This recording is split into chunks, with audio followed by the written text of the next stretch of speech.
어떻게 일론 머스크 같은 억만장자들은 그럼에도 불구하고 초호화로운 부자 생활을 할 수가 있는 것이냐? 그게 바로 현대 경제가 솔루션을 내놓은 방법이죠. 바로 초고액 자산가의 플레이북 Buy, Borrow, Die. 자산을 사고 그것으로 담보로 대출을 받아서 현금 흐름을 융통을 하고 그리고 죽을 때까지 자산을 팔지 않는다. 바로 이겁니다. 근데 우리가 지금 부자들이 하고 있는 그 Buy, Borrow, Never Sell의 똑같은 공식을 할 수 있는 아주 좋은 자산이 등장을 했는데 백훈종의 전지적 비트코인 시점. 네, 여러분 반갑습니다. 오늘은 좀 재밌는 주제를 가져와 봤는데요. 여러분들께 일론 머스크가 트릴리어네어가 된, 아시죠? 인류 최초로 조만장자로 등극을 했다고 합니다. 얼마 전에 있었던 스페이스X IPO 때문에 주식 가치가 급등하면서 인류 최초의 트릴리어네어가 탄생을 했는데 저는 이 뉴스를 보면서 달러의 종말이 예상이 되었습니다. 자, 어떤 말인지 이제부터 알아보도록 하겠습니다. 일론 머스크 인류 최초 조만장자 등극 이렇게 대서특필되었어요. 이번에 스페이스X IPO 하면서 일론 머스크가 가지고 있었던 지분 가치가 급등을 하면서 일론 머스크가 1.1조 달러, 지금 현재 원달러 환율이 1,500원이 넘었잖아요. 그러니까 우리나라 돈으로 1,500조 원이 넘는 엄청난 돈, 뭐 가늠조차 잘 되지 않습니다. 현실적으로 와닿지가 않는다. 도대체 1,500조 원은 얼마나 큰 돈인가? 뭐 그거랑 오늘 비교하기 위한 건 아니고 일론 머스크가 중요한 건 이 트릴리언을 가진 최초의 인류가 되었다라는 거. 그게 가장 중요한 뉴스가 되겠습니다. 트릴리언이라고 하는 그 숫자, 처음 어떤 사람이 가져보는 재산의 규모가 되겠는데 바로 전 단계가 이제 빌리어네어이지 않습니까? 우리 영어로 억만장자 또는 백만장자 이런 거를 얘기할 때 밀리어네어, 빌리어네어 이렇게 많이 말을 썼죠. 빌리어네어는 우리나라 말로 하면은 10억 장자가 됩니다. 그러니까 우리나라랑 이제 미국이 그 단위를 세는 좀 방법이 달라서 그런데 우리나라는 100만, 1000만, 억, 10억, 100억, 1000억, 뭐 조, 그래서 조만장자 뭐 이렇게 얘기를 하잖아요. 미국은 밀리언, 100만이죠. 그 다음에 빌리언, 10억입니다. 그 다음 트릴리언, 조, 이렇게 가요. 그러니까 아무래도 이제 미국에서 밀리어네어라고 하면은 100만 달러, 빌리어네어라고 하면은 10억 달러, 트릴리어네어라고 하면은 1조 달러. 이렇게 이제 정의를 하면 되겠습니다. 그래서 1916년 정도에 이 존 D 록펠러라고 하는 아주 유명한 석유 재벌이죠. 이분이 인류 최초의 빌리어네어가 됐다라고 하는 이제 뉴스가 나왔었어요. 그 당시에 또 굉장히 핫한 센세이션이었죠. 이거랑 좀 비교를 해볼게요. 이번에 일론 머스크가 트릴리어네어가 됐는데 100년이 조금 넘는 시간 만에 100년 만에 트릴리어네어가 등장을 했는데 과연 그러면 빌리언에서 트릴리언이니까 1000배잖아요. 10억에서 1조, 1000배, 무려 100년 만에 1000배 넘는 록펠러보다 1000배 더 부자인 사람이 등장을 했다. 우리는 그럼 이 뉴스를 그냥 이대로 받아들이면 되는 건가? 일단 비교를 좀 해보겠습니다. 1916년 존 D 록펠러 역사상 첫 10억 장자, 10억 달러를 가진 사람으로 평가를 받으면서 이 10억 장자 왕관을 차지했습니다.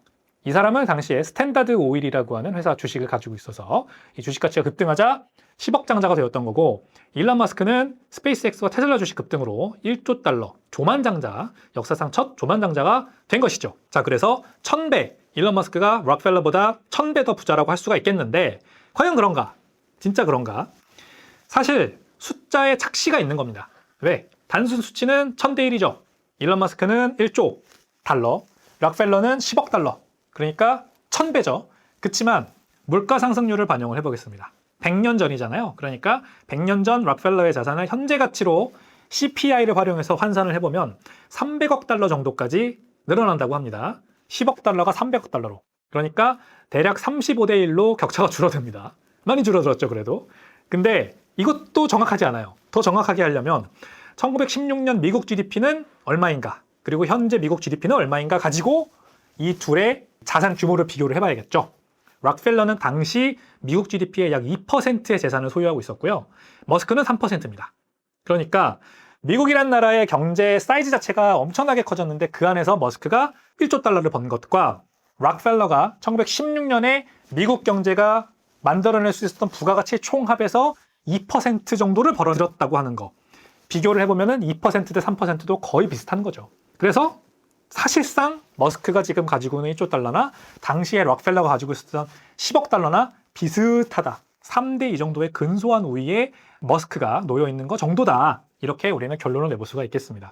그러면 우리가 여기서 얻을 수 있는 인사이트, 어떻게 둘 다 GDP 규모의 비슷한 2%, 3% 정도의 돈을 번 것일 뿐인데 10억대 1조, 1대 1000이라는 엄청난 숫자의 격차가 벌어질 수가 있느냐. 이게 이제 우리가 다뤄야 될 주요 인사이트가 되겠죠. 자, 일단 당시 락펠러는 스탠다드 오일이라고 하는 회사의 주식을 많이 가지고 있어서 그 주식이 폭등하면서 재산이 많이 올라갔어요. 근데 스탠다드 오일은 돈을 잘 버는 회사였어요.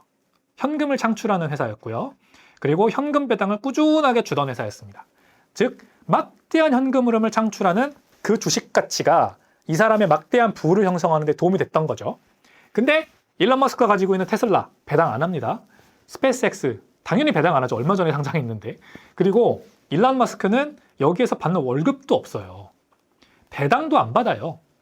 그러니까 장부상부는 무지하게 많은데 락펠러처럼 내가 가지고 있는 주식에서 나오는 현금 흐름이 없어요. 물론 일론 머스크가 테슬라랑 스페이스X 운영을 하면서 돈을 아예 안 벌진 않죠. 당연히 뭐 월급도 일부 있을 거고 아마 이제 월급을 안 받는 기간이 있었을 거예요. 지금 이제 테슬라 같은 경우에는 미래가치 주주들을 위한 환원을 약속하는 것 때문에 월급을 안 받는 걸로 돼 있는데 뭐 이거는 있다 없다가 하는 거니까. 그리고 뭐 기업 활동을 하면서 광고도 찍을 수도 있고 뭐 내가 여기 방송도 출연하고 언론 인터뷰도 하고 하면서 버는 돈이 당연히 있겠지. 그런 걸 말하는 게 아니라 이 자산 자체를 들고 있으면서 내가 일어나는 현금 흐름이 있냔 말이에요. 없어요. 일론 머스크가 1조 달러 부자가 됐지만 1조 달러에서 나오는 다 주식이잖아요. 테슬라와 스페이스X 주식이잖아요. 이 주식에서 발생하고 있는 현금 흐름이 1도 없다. 그러면 왜 일론 머스크는 이런 짓을 하느냐? 왜 이렇게까지 자신이 창업한 회사의 주식이 이렇게까지 가치가 높아져서 자기가 1조 달러까지 아무 현금 흐름도 나오지 않는 장부상 가치의 부만 이뤄내는 그런 부자가 되었느냐? 락펠러랑 완전히 다르죠. 그러니까 성질이 억만장자의 딜레마예요. 이렇게까지만 보면은 내가 어떤 회사를 정말 기가 막히게 잘 만들어가지고 가치를 이렇게 높여가지고 내가 아직 엑시트는 안 했고 대신에 IPO를 했어. IPO를 해서 이 회사 주식 가치가 엄청나게 늘어났어요. 근데 여기에서 받는 월급 배당도 없어. 그죠? 그리고 만약에 주가가 떨어지면은 내 자산 가치는 또 쪼그라들어. 만약에 내 주식을 팔면은 세금 엄청나게 나오겠죠. 양도세. 대주주 막 이제 징벌적 과세 이런 것도 있으니까. 그리고 무엇보다 머스크 같은 창업자가 주식을 팔면 어때요? 시장에서 디스카운트 엄청 때려버리죠. 야, 창업자가 주식을 판다. 이거는 엑시트 시그널이다. 이러면서 주가가 막 떨어집니다. 그러니까 사실 머스크 입장에서는 내가 원할 때 주식을 팔기도 쉽지 않아요. 1.1조 달러짜리 주식을 어떻게 팔아요? 조금씩 팔어. 이 사람 죽기 전까지는 그럼 다 팔 수 있을까요? 그러니까 머스크뿐만이 아니라 요즘 자기가 창업을 해서 IPO까지 가는 그 엄청난 성공을 이룬 부자들, 창업가들, 억만장자들이 다 공통적으로 가지고 있는 딜레마예요. 회사에서 월급도 못 받아, 배당금도 못 받아, 그냥 주식 가치만 높은 상황. 그러면 어떻게 일론 머스크 같은 억만장자들은 그럼에도 불구하고 초호화로운 부자 생활을 할 수가 있는 것이냐? 그게 바로 현대경제가 솔루션을 내놓은 방법이죠. 바로 초고액 자산가의 플레이북, Buy, Borrow, Die. 자산을 사고 그것으로 담보로 대출을 받아서 현금 흐름을 융통을 하고 그리고 죽을 때까지 자산을 팔지 않는다. 바로 이겁니다. 이게 바로 현대 억만장자들의 플레이북이에요. 초부유층은 결코 자산을 팔지 않는다. 내가 테슬라 오너다. 테슬라라는 회사가 엄청나게 가치가 상승했다. 그러면 그 주식을 담보로 현금을 받아서 대출 받아서 그 현금을 쓰고 나중에 갚고 또 대출을 받아서 현금을 쓰고 나중에 갚고 이런 식으로 절대 그 주식을 팔지 않습니다. 파는 즉시 엄청난 양도세 그리고 팔면은 말씀드린 것처럼 주가가 더 떨어져요. 나는 내부자이기 때문에. 그러니까 아예 안 파는 거예요. 그래서 buy, 매수한다. 그러니까 우리는 창업을 하는 게 아니라 매수하는 관점에서 보는 거예요. 예를 들어 부동산을 산다. 그리고 정말 앞으로 20-30년 동안 가치가 높이 올라갈 주식을 내가 잘 봤어요. 사는 거죠. 그래서 가치가 우상향하는 우량자산을 소유하고 그거를 안 팔고 담보대출을 받아요. 현금 대출은 소득으로 분류되지 않으므로 세금이 없어요. 내가 갚아야 될 돈이니까. 그러니까 그걸 이용을 하는 거죠. 그리고 죽을 때까지 만약에 자산을 상속하면은 이 자산을 취득한 취득가액이 내가 죽을 때 시점에 시장 가치로 리셋됩니다. 그러니까 내가 테슬라를 100불에 샀다. 그거를 평생 가지고 있었어. 테슬라 주식이 10,000불이 됐어. 그거를 내가 가지고 담보대출을 막 운영하면서 살다가 그대로 테슬라 주식 하나도 안 팔고 가지고 있다가 자녀한테 넘겨주잖아요. 그러면은 이 자녀들은 넘겨받은 테슬라 주식의 취득가액이 100불이 아니라 10,000불이 돼요. 그러니까 이 자녀들은 테슬라 주식을 팔아도 10,000불이 취득가액이 되니까 세금을 훨씬 덜 내도 되는 거죠. 좋죠? 평생 누적된 양도소득세가 소멸되는 그런 효과도 있기 때문에 자산을 안 파는 게 유리한 거예요. 머스크는 테슬라 주식을 3분의 1을 대출 담보로 잡았습니다. 그래서 2020년에 테슬라 주식 2억 6,500만 주를 담보로 5억 1,500만 달러를 대출을 받았고요. 당시 주식 가치는 한 520억 달러 정도 되었었습니다. 23년 테슬라 주식에 또 3분의 1을 대출 담보로 잡아서 대출을 받았어요. 그래서 이때 이제 대출 한도를 테슬라 이사회에서 정했다고 합니다. 미화 35억 달러 또는 주식 가치의 25% 중 적은 금액으로 대출을 받을 수 있다. 이렇게 캡을 정해놓을 정도로 이 일론 머스크는 자신의 주식 가치를 담보로 현금 흐름을 만들어내는데 도사다. 그리고 일론 머스크뿐만이 아니라 사실상 빅테크 그 수장들도 다 비슷한 방법을 씁니다. 저커버그, 베조스, 빌 게이츠 이런 사람들도 다 비슷하게 주식을 팔지 않고 주식 담보대출을 적극적으로 활용을 하죠. 부동산이 부의 거의 대부분인 사람들은 부동산을 이런 식으로 활용을 합니다. 우리 부동산 샀다 팔았다 하는 그런 이제 트레이딩 하시는 분들 말고 부동산 자산을 계속해서 쌓아나가는 사람들을 보면은 이 부동산을 활용한 현금 흐름을 굉장히 잘 만들어내죠. 담보대출, 또 담보대출, 담보대출 이런 식으로. 그래서 부자들은, 초부자들은 자산을 매각하지 않고 현금을 확보하는 전략을 이렇게 계속해서 실행을 하는데 이게 록펠러 시대와 지금의 억만장자가 지금 시대의 억만장자가 확연히 달라지는 부분이에요. 즉 록펠러 시대에는 10억 달러가 지금 현금 가치로는 1조 달러의 회사 가치를 만들어낼 수 있다는 것은 그만큼 억만장자들의 플레이북도 달라져야 한다는 것을 얘기를 하는 겁니다. 무슨 말인지 이해하시겠어요? 다른 말로 다시 설명해보면 록펠러 시대에는 현금 가치가 이렇게까지 눈 녹듯이 녹아버리지 않았어요. 빠른 속도로 녹지 않았다고요. 그러므로 현금 흐름을 만들어내는 게 중요해요. 이 회사에 내가 투자해서 주식을 가지고 있고 이 회사 주식 가치가 올라가는 거 좋아. 근데 이것도 한계가 있는 거지. 왜냐하면 그때는 지금만큼 신용화폐가 무제한 발행되지 않았거든요. 그러면 내가 스스로 이 회사 주식에서 현금 흐름을 만들어내야 내가 부자적인 생활을 영위할 수 있는 거예요. 근데 지금은 그동안 100년 동안 신용화폐가 늘어나는 속도가 기하급수적으로 늘어났기 때문에 asset inflation이 더 가팔라졌어요. 즉 신용화폐가 계속해서 빠르게 풀리면 풀릴수록 내가 좋은 가치를 만들어낸 회사의 주가는 더 폭발적으로 상승해, 더 집중적으로 상승을 하는 거예요. 양극화로. 무슨 말인지 아시죠? 양극화 얘기하니까 바로 아시겠죠? S&P 500도 7개 종목, 8개 종목이 거의 지수 대부분을 끌고 올라가고 있고 희소한, 희귀한 자산, 가치 있는 자산들은 항상 양적 완화나 이런 게 올 때마다 더 빠른 속도로 가격이 오르고 이런 식으로 1910년대보다는 훨씬 더 에셋 인플레이션이 주요 테마로 자리 잡아버렸기 때문에 사실 억만장자들의 플레이북도 바뀔 수밖에 없었던 거예요. 이젠 현금 흐름이 중요한 게 아니라 이 회사의 지분 가치를 얼마나 폭발적으로 늘리느냐가 중요한 겁니다. 그 주인공이 돼야 돼. 어차피 신용화폐는 풀릴 거기 때문에 내가 그 주인공이 돼야 돼. 그 유동성을 담아내는 사람들의 기대치가 막 들어오는 그 엄청난 자본의 그릇이 되어야만 주가가 폭발적으로 오르고 그러면서 내가 그걸 가지고 현금 담보대출도 받고 그 다음에 이제 인기인으로서 셀러브리티로서 부자의 삶을 살 수 있는 그런 삶으로 살 수가 있게 되는 거예요. 양태가 완전히 바뀌었어요. 즉 신용화폐의 병폐입니다. 신용화폐라는 괴물이 만들어낸 억만장자의 새로운 행동 양식, 양태, 삶의 플레이북. 지금 그래서 우리 모두가 다 이렇게 살 수는 없죠. 그 소수의 부자들은 그렇게 살 수 있지만 에셋 인플레이션이라고 하는 것, 즉 에셋을 가지고 있는 아주 희소, 희귀, 우량 자산 이거를 가지고 있는 소수의 부자들만 그렇게 살 수 있게 된 거고 일반인들이 어떻게 그렇게 살아요? 일단 자산이 없잖아요. 우리는 현금이죠. 예금이죠. 월급이잖아요. 우리가 가지고 있는 자산이라는. 이런 것들은 계속 가치가 녹아내리고 부동산, 이런 우량 자산, 주식 이런 거 많이 가지고 있는 부자들은 계속해서 에셋 인플레이션의 수혜를 받고 부자가 되는 겁니다.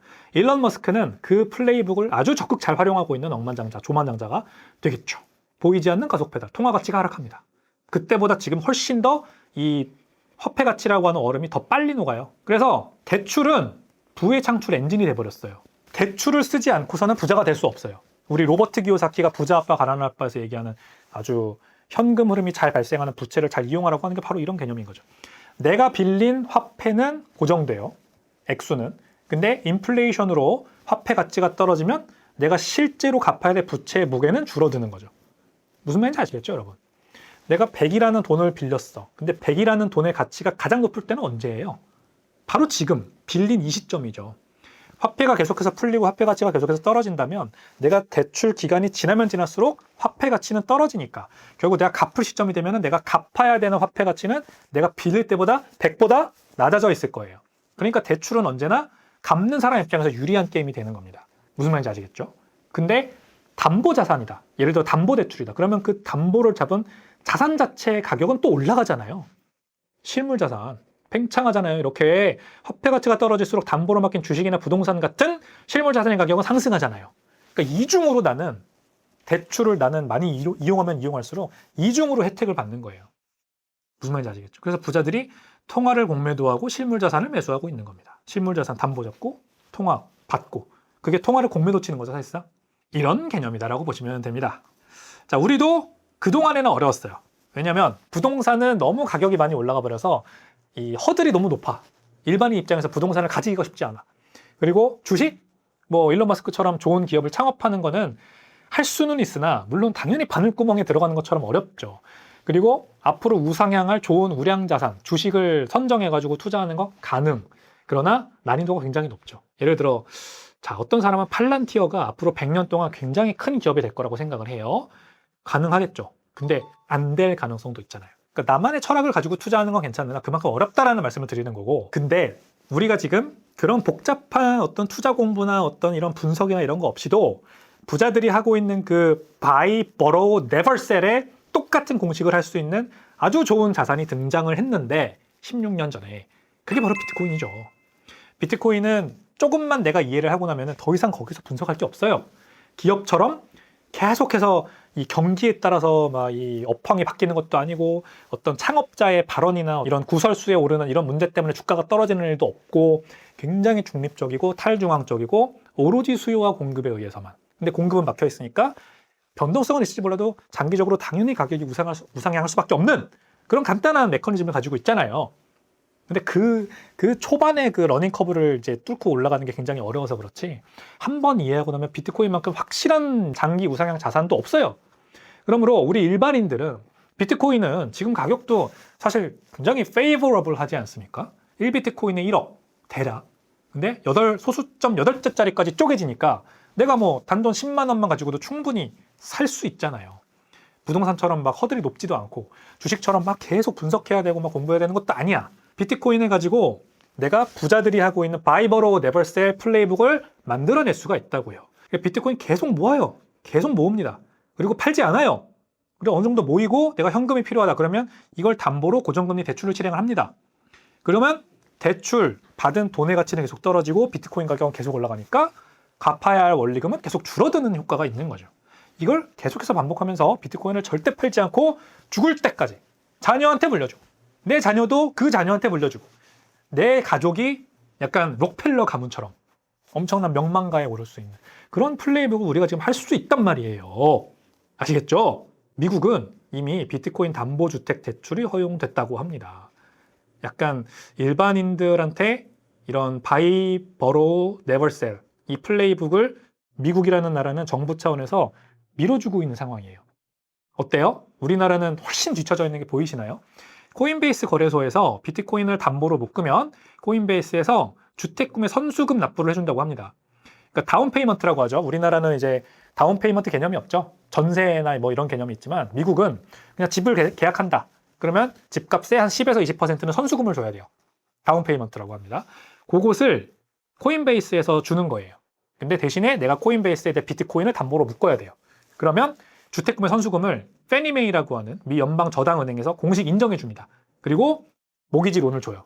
그러니까 이제 8, 90%가 남았잖아요. 8, 90% 집값에. 그거는 이 페니메이에서 주택담보대출을 주는 거죠. 이런 세상이 미국은 이미 열렸어요. 그래서 얼마 전에 조와 에이미 부부가 미시간에서 자신의 첫 주택을 비트코인을 이런 식으로 코인베이스 담보로 맡겨서 선수금, 구매 선수금 납부하는 식으로 주택을 구매를 했다고 합니다.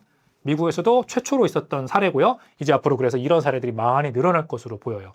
내가 비트코인을 들고 있는 사람 입장에서 안 팔아도 돼. 비트코인을 팔고 그것으로 주택구매 선수금을 내면은 자본이득세 나오잖아요. 근데 안 팔았으니까 세금 발생 이벤트가 없고 마진콜도 없어요. 그러니까 비트코인을 내 코인베이스에 담보로 맡겼으니까 가격이 떨어지면 청산되는 거 아니야? 이렇게 생각하실 수 있겠죠. 근데 그런 게 아니에요. 청산 없어요. 어차피 비트코인 가격은 떨어졌다 또 올라온다라고 하는 걸 코인베이스가 잘 아니까 이런 청산 마진콜 메커니즘을 없앴습니다. 그냥 그 묶을 당시 가치로 비트코인이 묶이는 거고 그리고 현금이 나오는 거고 그리고 그것으로 모기지로 나올 수 있게 주택금의 선수금 지불하고 끝. 그리고 그 선수금 대출이잖아요. 결국 그 대출이 유지되는 동안에는 비트코인에 계속 묶여 있는 거예요. 아시겠죠? 결국 묶여 있는 기간이 길면 비트코인의 가격은 일순간 떨어질 수는 있어도 다시 회복한다고 보고 코인베이스가 이런 특징을 잘 이용을 하는 거죠. 그리고 일반 모기지 대출 대비 불과 이자도 0.5에서 1.5% 정도밖에 안 높다고 합니다. 그러니까 미국은 이미 우리 같은 일반 사람들이 비트코인을 활용해서 집도 살 수 있는 일종의 비트코인 담보주택 대출이 나왔다. 우리나라도 이런 것들이 빨리 활성화가 돼야 우리 일반인들도 비트코인을 계속해서 모으고 이거를 현금 대출 받아서 현금 흐름 만들고 또 집도 살 수 있고 뭐 내가 원하는 데 소비도 할 수 있고 이렇게 될 텐데 아직까지 우리나라는 좀 많이 요원한 느린 상황입니다. 근데 해외에서는 벌써 이런 트렌드가 크게 성행하고 있다는 것을 여러분께 좀 말씀을 드리고 싶어요. 자, 그래서 오늘은 우리가 부자의 플레이북을 어떻게 만들 수 있는지를 일론 머스크의 1조 달러 트릴리언웨어 등극 소식을 보면서 한번 배워봤습니다. 당시 록펠러가 빌리언웨어가 됐을 때보다는 트릴리언웨어가 지금 일론 머스크가 트릴리언웨어가 된 지금 환경이 훨씬 더 우리 입장에서는 부자가 되기 어려운 환경입니다. 에셋 인플레이션, 자산이 필요합니다. 자산을 많이 모으는 사람이 되어야 부자가 될 수 있습니다. 그리고 비트코인이 있기 때문에 우리도 그 가능성의 문이 열렸다. 이렇게 말씀드리고 싶어요. 네, 오늘 내용도 재밌었다면 구독과 좋아요 부탁드리고요. 저는 다음 시간에 더 재밌는 내용으로 찾아오겠습니다. 감사합니다.